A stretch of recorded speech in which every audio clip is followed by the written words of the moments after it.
मी government हॉस्पिटलमध्ये job करते as a pharmacist म्हणून. काही दिवसापूर्वी मी घरी स्लिप झाले, तर माझ्या डोक्यालाही मार थोडा लागलेला आहे. प्लस मला इतकी इंजुरी झाली आहे, तर ह्याच्यामध्ये 2 हेअरलाईन फ्रॅक्चर आहेत, 2 फ्रॅक्चर्स आहेत.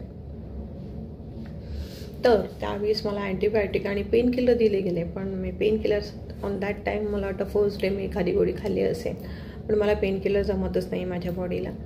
म्हणून मी स्टार्टेम्प्रो कंपनी नावाची एक कंपनी आहे, त्या कंपनीचं मी ऑर्थो पावडर यूज करून बघितलं. तर तुम्हाला दाखवते, बघा ही पावडर अशी दिसते. ते हे सकाळी 1 चमचा आणि संध्याकाळी 1 चमचा मी घेतलेला आहे. इफ द मला जास्त त्रास झाला तर मी कधी कधी 3 टाईम्ससुद्धा हे घेते. आणि हे आयुर्वेदिक आहे, त्याचं काही साईड इफेक्ट जनरली होत नाही. आणि आत्ता पण हे स्टार्टेम्प्रो कंपनीचं पावडर वापरण्याचं ॲक्च्युली कारण असं आहे की आपण जास्तीत जास्त आपण पेन किलर खाल्लं, अँटीबायोटिक जर घेतले, तर त्यामुळे काय होतं, आपल्याला लिव्हर डॅमेज होतं. पॅरासिटामॉलमुळे लिव्हर डॅमेज होतो. पेन किलर खाल्ल्यामुळे आपल्याला किडनी फेल्युअर होऊ शकतं आणि त्याचा त्रास मला लगेचच होतो. म्हणून मी त्या अजिबात गोळ्या घेतच नाही.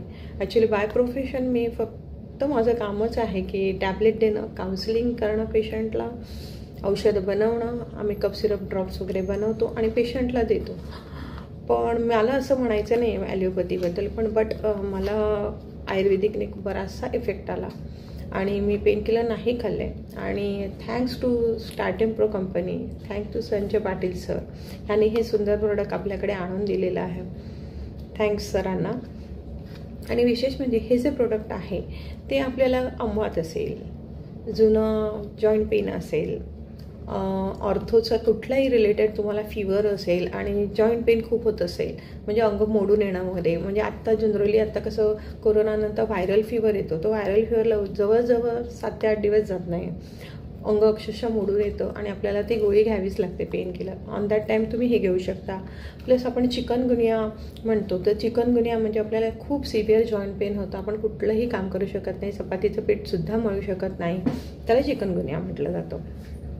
तेव्हाही हे आपण प्रोडक्ट वापरू शकतो. त्याचप्रमाणे जर पॅरालिसिसचे अटॅक असेल तरीसुद्धा हे प्रोडक्ट आपण वापरू शकतो. कुठल्याही फीवरसाठी वापरू शकतो. हातापायाला मुंग्या येणं, जॉईंट पेन, जनरली लेडीज जेव्हा पाण्यामध्ये हात घालतात तेव्हा टिंगलिंगनेस म्हणजे मुंग्या येणं किंवा असं टच केल्यावर असं करंट लागल्यासारखं होतं, त्याला आपल्याला टिंगलिंगनेस म्हटलं जातं. त्यासाठी सुद्धा हे प्रोडक्ट वापरलं जातं. तसंच थँक्स टू संजय सर, तुमचं मी अजून ॲलोवेरा ज्यूस आणि नोनी सिरप देखील नोनी एन्झाईम ते सुद्धा वापरते. आणि थँक्स की हे सुंदर प्रोडक्ट तुम्ही आमच्याकडे आणून दिलं आणि मी वापरते हे प्रोडक्ट. आणि हे प्रोडक्ट आणून दिल्याबद्दल थँक्यू सो मच. थँक्स.